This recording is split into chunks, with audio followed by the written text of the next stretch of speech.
Everyone, this is Pastor Laura with Bible Bootcamp. This week we are covering the book of 2 Samuel Part 2. So last week we talked about 2 Samuel Part 1.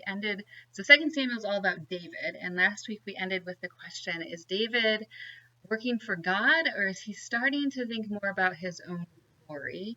So there's some tension there with David's motives. So we are starting off with chapter 9 of 2 Samuel.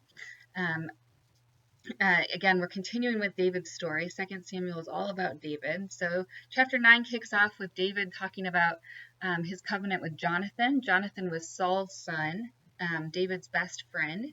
And so David offers protection to Jonathan's son, Mephibosheth. And so Jonathan was killed at the end of 1 Samuel while fighting the Philistines. And so David is giving protection to his son to honor his friendship with Jonathan. So here we have an example of hesed. So that's a word we've heard a couple of times in the last couple of books. Hesed means covenant faithfulness. So the idea that God is faithful to us, and then that we can also illustrate faithfulness to each other. So David is showing hesed to Jonathan by taking care of his son. So there's David on a high note. And then in chapter 10, chapters 10 through 12, things get maybe not so great.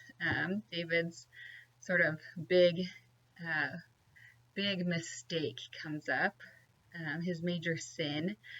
So chapter 10, we hear about war between the Israelites under David and his commander Joab, and a coalition of the Ammonites and the Arameans. So they're continuing to fight it out for the control of the land, as they've been doing since the book of Joshua. Chapter 11, we have that major incident in David's life, that incident immortalized by Leonard Cohen, by VeggieTales. Everyone knows about this one. So David sees Bathsheba bathing on a roof and decides to sleep with her. So Bathsheba gets pregnant. David has to get rid of her husband Uriah to hide his sin. And here we see Uriah's integrity. So Uriah is concerned with the men he's fighting with. So he doesn't play into David's plan to hide what he's done. And so David ends up basically murdering him by sending him into battle on the front lines. And this makes God very, very upset. So sometimes when we talk about this story, we hear depictions of Bathsheba that act like she seduced David. That's not something we see in Scripture at all. What we see is that David's the king. He had all the power here. Bathsheba didn't really have the power to say no to him. You don't really get to say no to the king. So Scripture is very, very clear that this is David's fault. It's not Bathsheba's fault. It's David's fault. He's used his power to hurt Bathsheba, to hurt her family, and it doesn't try to excuse his sin. So there's a good example there for, we've had a lot of incidents lately, all through history, but drew more attention to it lately with the Me Too movement and talking about people in power and how sexual harassment can happen so easily when those in power force themselves on those who have less power. So here's an example of that and how that the Bible condemns that as sin. So there's also a reminder here, God's warning about a king back in 1 Samuel. God warned the people through Samuel the prophet that a king is going to take whatever he wants. He's going to make this people suffer. So when you're asking for a king, you better be careful. So here that warning is coming true. David has taken what he wanted. Another thing to remember is that it's pretty amazing for a nation to keep this kind of story in its records. So this is an incident that reflects badly on Israel's most important king, which kind of shows you the honesty of Scripture, that this was not an incident that was glossed over. It wasn't made to make David look good, but it tells it in the full honesty of what actually happened, and it condemns it. So there's a lot of tragedy to come in David's family, and a lot of it is going to come from some of his sons. So if you think about it, David is setting a terrible example for his future children with how he's acting here, using your power for this kind of thing. So patterns of behavior you're going to see pop up again in David's children. And how did children learn that cycle of abuse, that cycle of sin from their parents? What are parents teaching their kids? Of course, the sins of children are not the fault of their parents, but there's definitely a degree to which some of that stuff gets learned from generation to generation. So in chapter 12, we hear of Nathan the prophet who confronts David with his sins. He gives him this story about the rich man and his sheep. In VeggieTales, this is a story of the rubber ducky. David hears that. He doesn't make excuses for what he's done. Instead, he confesses. So this is, David has done this terrible thing, but he is able to take responsibility for it. And God does forgive him, but that doesn't mean that there's no consequences for that sin. So God's forgiveness doesn't necessarily take away the natural consequences that follow from our own actions. So the child that David has with Bathsheba dies, and this is a hard passage. It doesn't say that children's deaths are due to their parents' sins in general. Kind of limits it to this situation. So that's not a lesson to generalize at all. So after his child dies, David has to learn to love life again.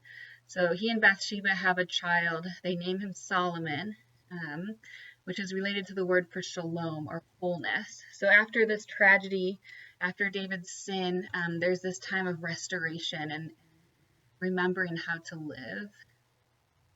In chapter 13, we have this really awful account of David's son Amnon raping his half-sister Tamar.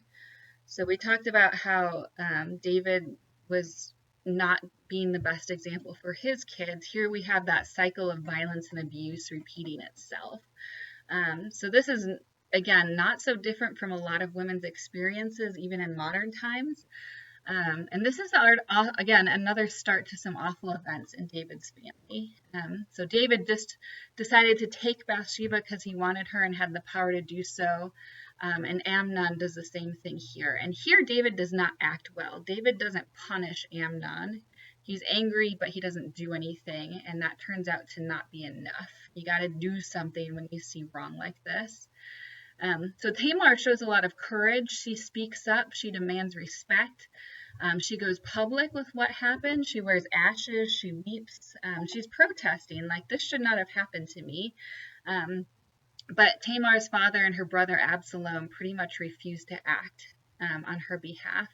And Absalom actually tells her to be quiet.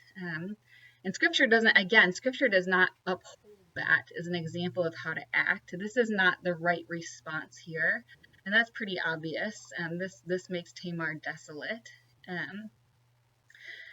So this is an account of how violence creates more violence. Harm to Bathsheba, harm to Tamar, and then Absalom is going to take revenge on Amnon. So this is not an example of what to do. It's an example of how sin begets more sin. So Amnon is David's oldest son, so he would be next in line to be king. Absalom is David's third son, and Tamar's full sister. So those are the relationships going on here. And 2 years later, Absalom has Amnon killed in revenge for what he did to Tamar. And again, this is done in the name of justice, but it's an act of vengeance that's going to lead to more violence. And then in chapter 14, we have sort of a reconciliation between David and Absalom. Sort of. It comes pretty late in the game, and David seems to have forgotten that he played a part in this because he never took action to protect Tamar. So chapter 15 starts Absalom's plot to undermine his father, King David. So Absalom starts to win the loyalty of the people. He starts conspiring to overthrow his father. And finally, he makes his move. And so David flees. We see some of the old Saul supporters come out, hoping that David's going to be overthrown. And there's this moment in chapter 16 where a Saul supporter is cursing David, and one of David's men wants to kill him, but David shows grace and recognizes that it's not the person spouting off their mouth that's the real threat, and that killing him would accomplish nothing. So that is a good lesson for us, that it's not the one who's spouting out at the mouth, who's always the one who's the danger to us, and it's okay to offer grace when people are using their words in ways we don't like. Um, so we do see some redemption for David. He recognizes he's dependent on God's grace. He restrains his anger. He refuses to use the Ark of the Covenant as a way to gain victory. He just hopes for God's help. So there's a lot of scheming to get at David. Those who are loyal to David still warn him, and those plans fail. So David survives this threat. Chapter 18, David's troops confront Absalom's troops. It's a terrible battle. Absalom gets stuck in a tree. David's commander Joab kills him, even though David asked that he be spared. Remember, we said Joab earlier. Joab showed some tendencies towards extreme anger and violence, and those play out again here in ways that are bad for David. So David gets this news that he's won, but Absalom is dead, and so David weeps. He's grieving for his son, for their relationship, for his own role in all of this. He's the one who set that bad example for his kids, failed to act after Tamar's rape. And that kind of set some of this into motion. There's a good quote by Frederick Buechner, who's a preacher. He said, when David wished he had died instead of his son, he meant it. If he could have done the boy's dying for him, he would have done it. If he could have paid the price for the boy's betrayal of him, he would have paid it. If he could have given his own life to make the boy alive again, he would have given it. But even a king can't do things like that. As later history would prove, it takes a God. So if you want to read the hope for Jesus in here, that Jesus takes that price on himself, you can read that into this part of David's story. Chapter 19, David makes some difficult decisions. He ends up being very compassionate and graceful in a lot of those decisions. And then at the end of chapter 19, we see some tension in the kingdom of Israel that's eventually going to come up again and lead to a split in the kingdom. So that's going to be very important in later books. So the 10 tribes of northern Israel resent that this tribe of Judah has brought David back to Jerusalem instead of somewhere closer to the other 10 tribes. So right now, this leads to a small rebellion by Sheba. Some of the northern Israelites support, and there's this wise woman from Abel who helps resolve this. But remember that tension, because that's going to come up again between the 10 tribes of the north and then Judah in the south. And then we have the story of Rizpah and her sons, and this is another really hard story. So the Gibeonites come to David, this another people in this land, not Israelites. They ask for payment for a wrong that Saul did to them, and the payment they ask for is that 7 of Saul's sons be killed. So David does this. He hands over these 7 sons in an effort to make peace, and this is a pretty horrible way to make peace. So the Gibeonites kill them. And maybe that's a good question. What is the price we're paying for peace? And is that a good price to pay?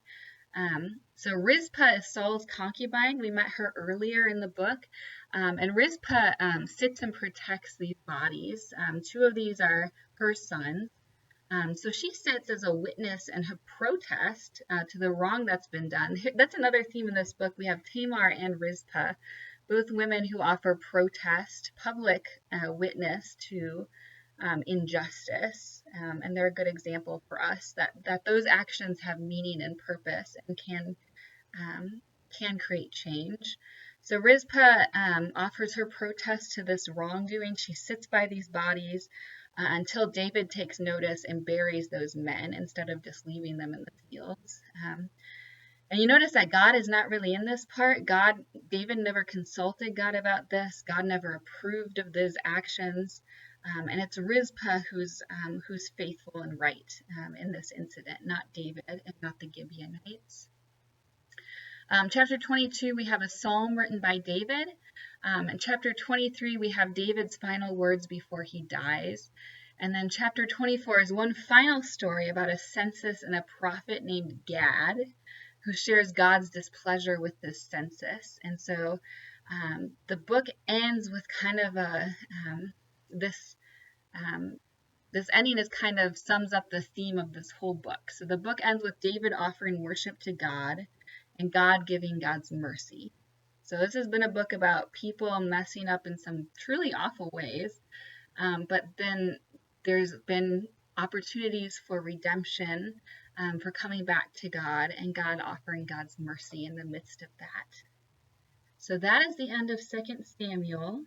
If you want to look at 1 Samuel, you can go to the video section on Facebook and see all the archived videos, or go to our YouTube channel at First United Methodist Church of Morris, and you'll find all these videos there. Next time we will be covering 1 Kings. Thanks for watching.